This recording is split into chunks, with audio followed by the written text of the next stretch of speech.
Olá, seja bem-vindo ao canal Fiat Voluntas Brasil. Nós estamos aqui para convidar você à compreensão de como deve encarar as formações e as leituras dos escritos que nós lemos neste canal. Os escritos são plenamente católicos, da Igreja Católica Apostólica Romana, principalmente nesses últimos tempos, que nós tanto precisamos entender os acontecimentos que estão acontecendo em nossa igreja. Por isso, nós queremos uma atenção especial para que você, ao entrar nos nossos vídeos, compreenda a tamanha seriedade com que nós levamos, né, os interesses de Jesus e os pensamentos de Jesus. Aqui nós lemos e realmente penetramos profundamente nas dores de nosso Senhor Jesus Cristo. Nós temos verdadeiramente uma intimidade com Ele e estamos buscando ajudar as pessoas que querem essa santidade de viver na vontade divina, ensinada por Deus, por Jesus Cristo, a serva de Deus, Luísa Picarreta, que foi acompanhada com muitos padres da Igreja Católica.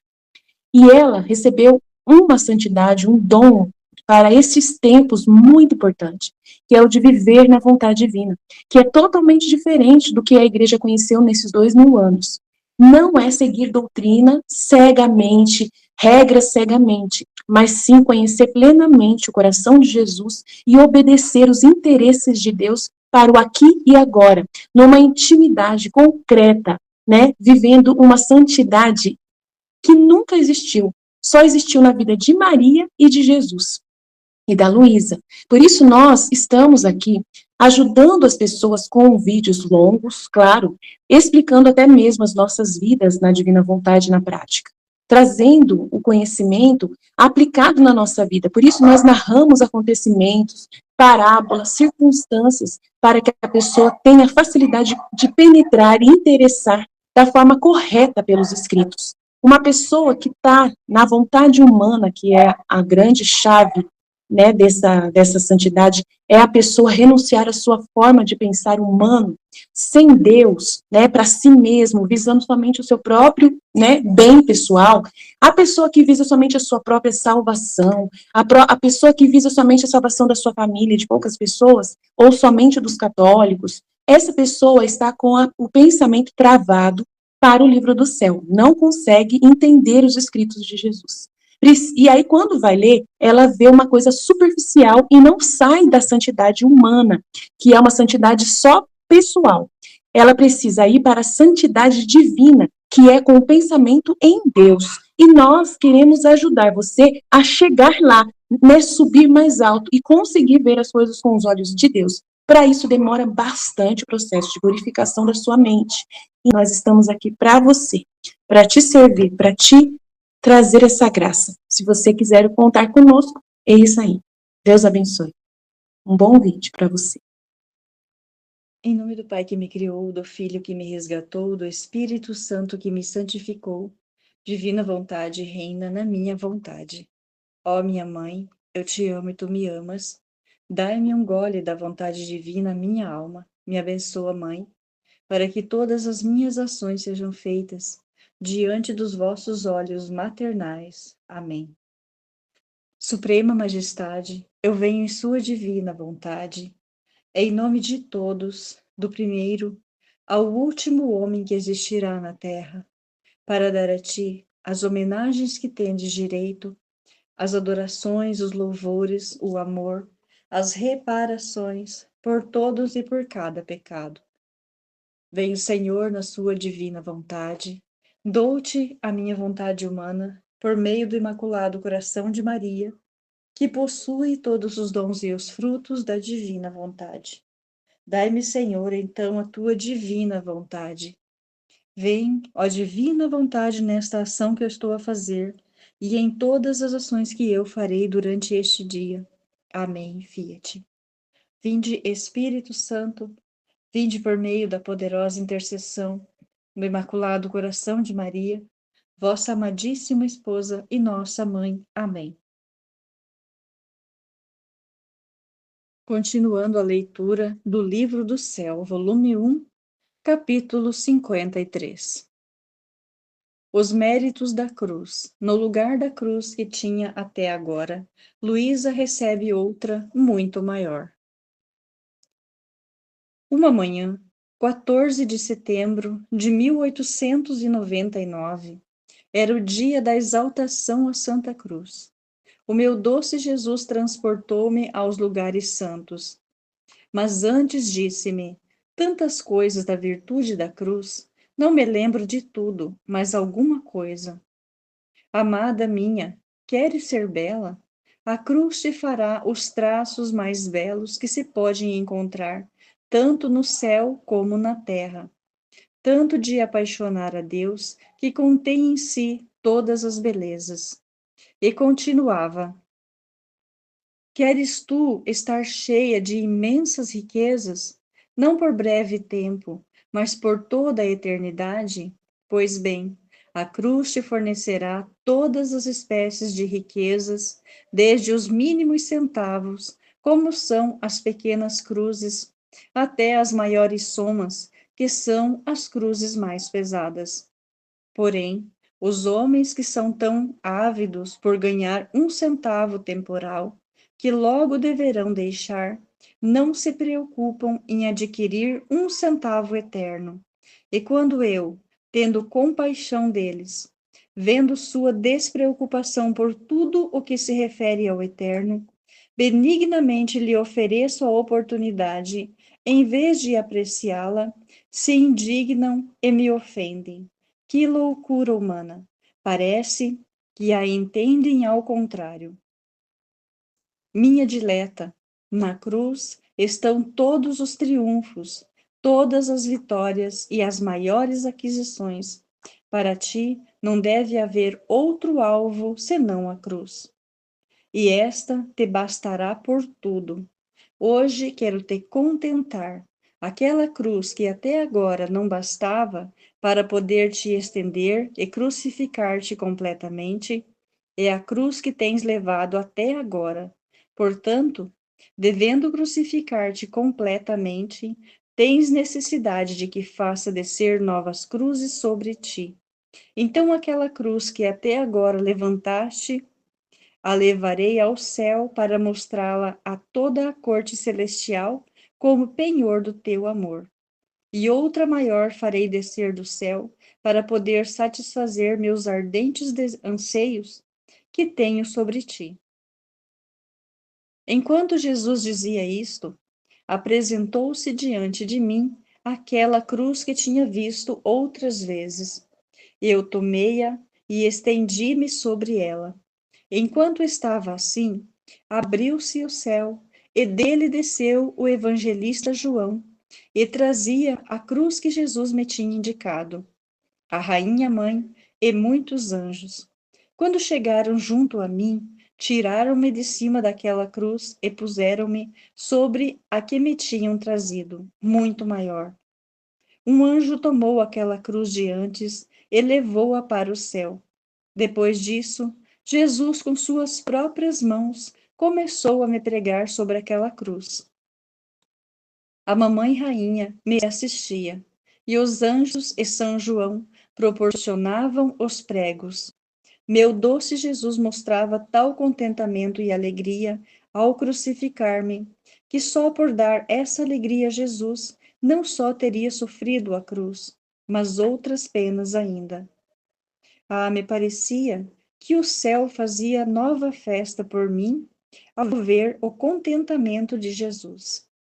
Muitas almas do purgatório foram libertas, embarcando no voo para o céu, e alguns pecadores foram convertidos, porque meu divino esposo a todos fez partícipes do bem de meus sofrimentos. Além disso, quem pode dizer as dores intensas que sofri ao estar bem estendida sobre a cruz e ao serem trespassadas as mãos e os pés com os pregos? Mas especialmente nos pés era tanta a atrocidade das penas que não podem ser descritas. Quando terminaram de me crucificar e eu me sentia nadando no mar das penas e das dores, a mamãe rainha me disse a Jesus: A mamãe rainha disse a Jesus: Meu filho, é um dia de graça. Quero que lhe participe todas as vossas penas. Não lhe resta outra coisa que lhe atravessar o coração com a lança e lhe renovar a coroa de espinhos. Então Jesus tomou a lança e me trespassou o coração de lado a lado.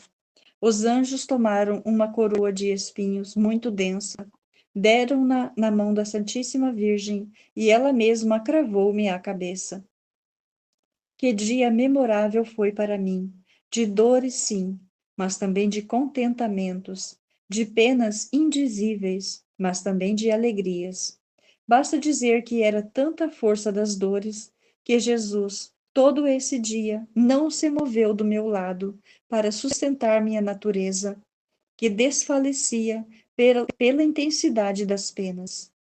Aquelas almas do purgatório que tinham voado para o céu desciam junto com os anjos e rodeavam minha cama, me recreando com seus cânticos e agradecendo afetuosamente por meus sofrimentos, porque meus sofrimentos as haviam liberado daquelas penas.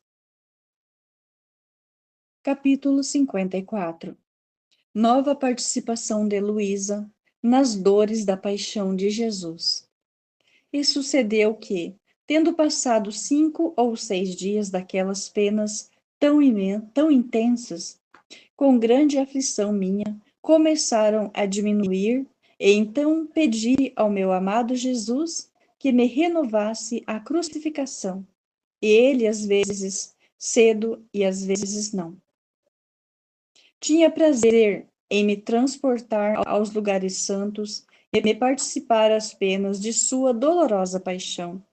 Ora a coroa de espinhos, ora a flagelação, ora levava a cruz ao Calvário, e agora a crucificação. Às vezes, um mistério por dia, e às vezes, tudo num dia, segundo lhe agradava. E isto era para minha alma de grande dor e contentamento. Mas me resultava amarguíssimo quando mudava a cena, e em vez de sofrer eu, era espectadora ao ver sofrer o meu amadíssimo Jesus e as penas da dolorosa paixão. Ah, quantas vezes eu estava no meio dos judeus, junto com a mãe rainha, para ver meu amado Jesus sofrer. Ah, sim, como é verdade que é mais fácil sofrer-se a si mesmo do que ver sofrer a pessoa amada. Capítulo 55. O juízo da cruz. Outras vezes, renovando o meu doce Jesus estas crucifixões, recordo que me disse: Amada minha, a cruz faz distinguir os réprobos dos predestinados, bem como no dia do juízo os bons se alegrarão ao ver a cruz. Assim, desde agora, se pode ver se algum se salvará ou se perderá. Se ao apresentar-se à cruz, a alma a abraça, com resignação a leva, com paciência a beija e agradece a mão que a envia. É sinal de que é salvo. Se ao contrário, ao apresentar-se à cruz, irrita-se, despreza e até me ofende, pode-se dizer que é um sinal de que essa alma se encaminha pela via do inferno. Assim farão os réprobos no dia do juízo, que ao ver a cruz se afligirão e blasfemarão. A cruz diz tudo, a cruz é um livro que sem engano, e as claras notas te diz e te faz distinguir o santo do pecador, o perfeito do imperfeito, o fervoroso do morno. A cruz comunica tal luz à alma, que desde agora não só faz distinguir o bom do réu, senão faz conhecer quem deve ser mais ou menos glorioso no céu, quem deve ocupar um posto superior ou um posto menor. Todas as outras virtudes estão humildes e reverentes diante da virtude da cruz, e enxertando-se com ela recebem maior brilho e esplendor. Quem pode dizer que chamas e desejos ardentes punha em meu coração este falar de Jesus?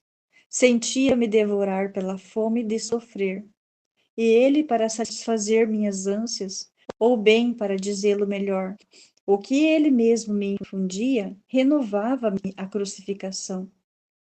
Recordo que às vezes, depois de renovadas essas crucificações, me dizia: amada do meu coração, desejo ardentemente não só crucificar-te a alma e comunicar-te as dores da cruz ao corpo, mas desejo selar-te também o corpo com o selo das minhas chagas. E quero ensinar-te a oração para obter esta graça.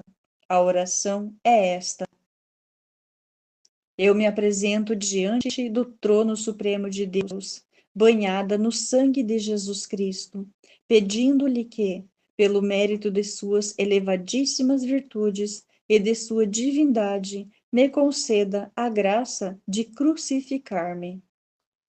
E eu, apesar de que sempre tive aversão a tudo o que pode aparecer exteriormente, como ainda o tenho, no ato em que Jesus dizia isto, me sentia infundir tal anelo de satisfazer o desejo que ele mesmo expressava, que também me atrevia a dizer a Jesus que me crucificasse na alma e no corpo.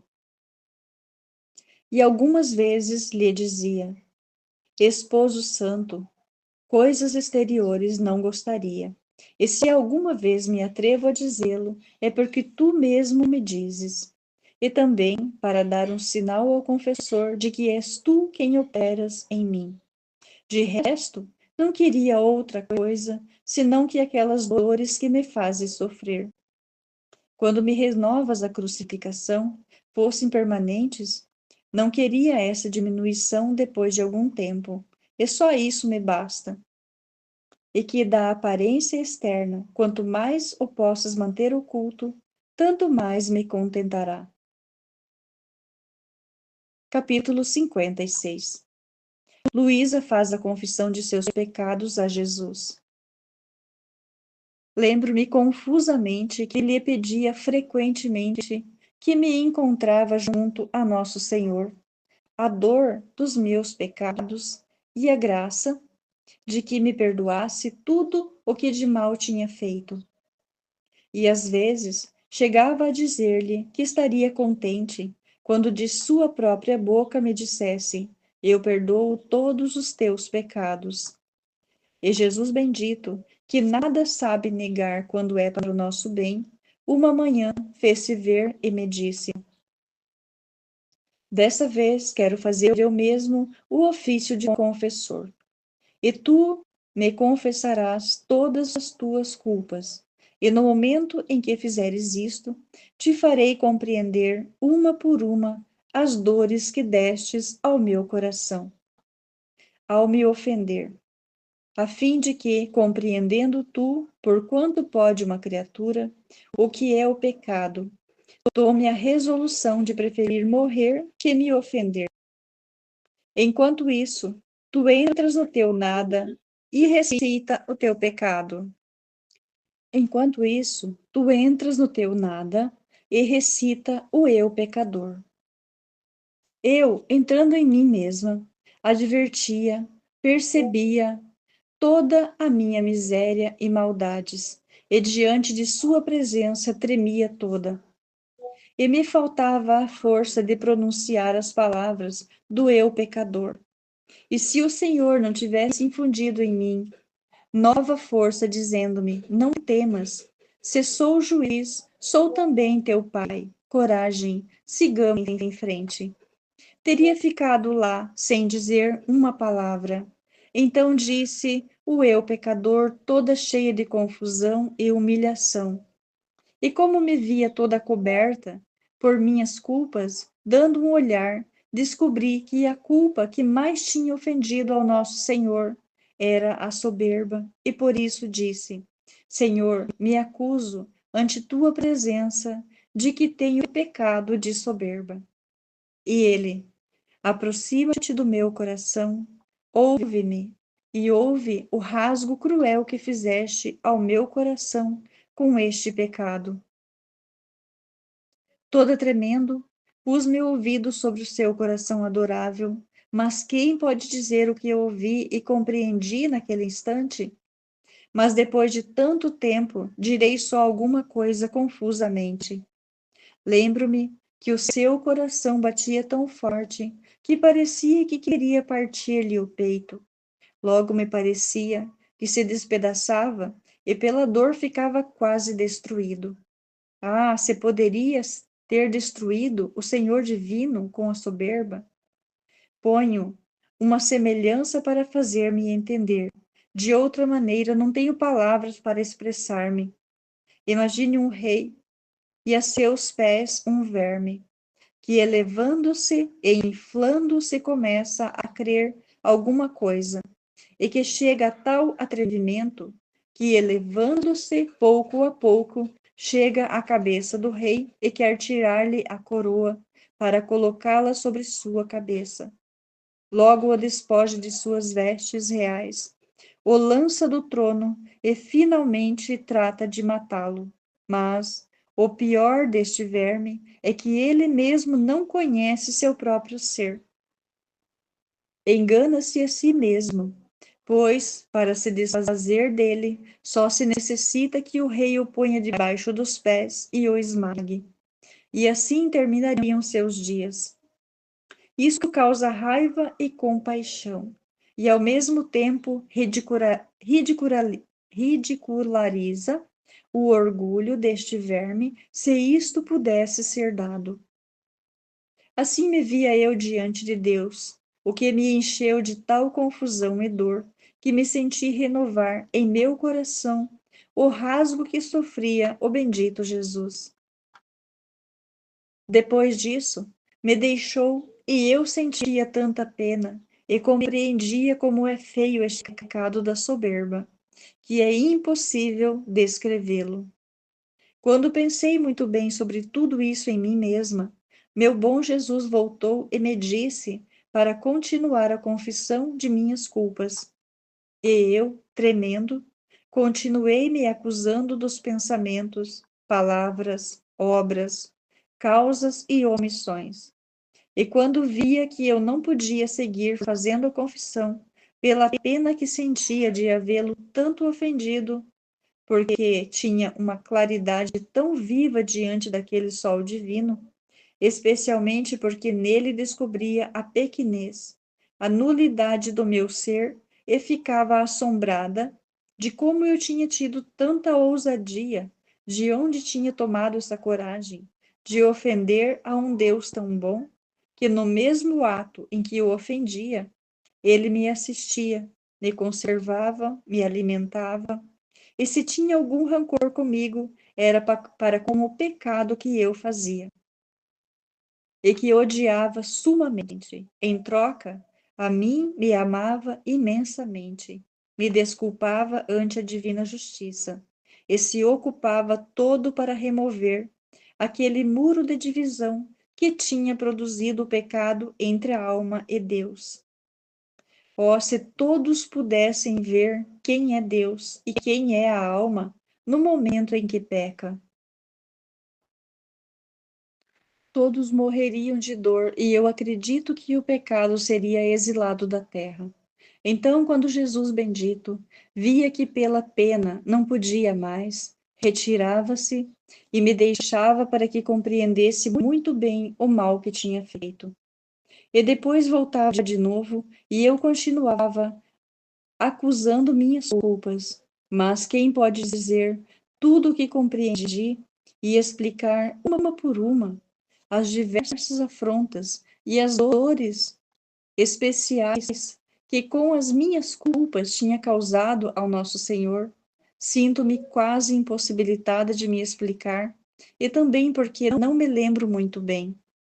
Quando terminei minha acusação, que durou cerca de 7 horas, o amável Jesus tomou o aspecto de Pai amorosíssimo E como eu me encontrava esgotada de forças pela dor, e muito mais, porque via que não era uma dor suficiente para me doer, como convinham as minhas culpas, ele, para me animar, disse-me: Eu quero suprir-te, e aplico à tua alma o mérito da dor que tive no jardim do Getsêmani. Só isto pode satisfazer a justiça divina. Depois de ter aplicado à minha alma a sua dor, então me pareceu estar disposta a receber a absolvição. Toda humilhada e confusa como estava, e prostrada aos pés do bom Jesus, com os raios que enviava à minha mente, tratava de me estimular, principalmente a dor, dizendo: se bem não recordo tudo, se bem não recordo tudo, grande, supremo foi o mal que fiz a ti. Estas potências minhas e estes sentidos do corpo deviam ter sido tantas línguas para te louvar. Em troca, foram como tantas víboras venenosas que te mordiam e procuram até mesmo te matar. Mas, Pai Santo, perdoa-me. Não queiras me afastar de ti pelo grande mal que cometi pecando. E Jesus, e tu prometes não pecar mais e afastar do teu coração qualquer sombra de mal que possa ofender o teu Criador? E eu, assim, com todo o meu coração te prometo, mas bem quero 1000 vezes morrer que voltar a pecar. Nunca mais, nunca mais. E Jesus, e eu te perdoo e aplico à tua alma os méritos da minha paixão e quero lavá-la em meu sangue. E enquanto dizia isto, levantou a sua mão direita, abençoada, e pronunciou as palavras da absolvição, exatas as palavras que o sacerdote diz. E no ato em que isto fazia, de sua mão corria um rio de sangue, e minha alma ficava toda inundada por ele. Depois disso me dizia: Vem, ó filha, vem fazer penitência por teus pecados, beijando minhas feridas. Toda trêmula, me levantei e lhe beijei suas sacratíssimas chagas, e depois me disse: Minha filha, sê mais atenta e vigilante, porque hoje te dou a graça de não caíres mais no pecado venial voluntário. Depois me fez outras exortações que não recordo bem e desapareceu. Capítulo 57. Efeitos da graça da confissão feita a Jesus e renovada várias vezes. Quem pode dizer os efeitos dessa confissão feita ao nosso Senhor? Sentia-me toda encharcada na graça, e ficou-me tão gravada que não posso esquecê-la. E cada vez que me lembro, sinto correr um arrepio nos ossos e, ao mesmo tempo, sinto horror ao pensar qual é a minha correspondência a tantas graças que o Senhor me fez. Outras vezes, o Senhor se dignou a dar-me, Ele mesmo, a absolvição, às vezes tomando o aspecto do sacerdote, e eu me confessava como se o fosse. Se bem que sentia efeitos diferentes, e depois de terminada, se fazia saber que era Jesus. E às vezes abertamente vinha fazendo-se conhecer que era Jesus, também algumas vezes tomava o aspecto do confessor, tanto que eu acreditava que falava com o confessor. Ele dizia todos os meus temores, minhas dúvidas, mas, pelo modo de responder-me, pela suavidade da voz, entrelaçada agora como a voz do confessor e agora com a de Jesus, por seu trato amável e pelos efeitos internos, descobria eu quem era. Se eu quisesse dizer tudo o que essas coisas me estenderia muito. Por isso termino e ponho ponto.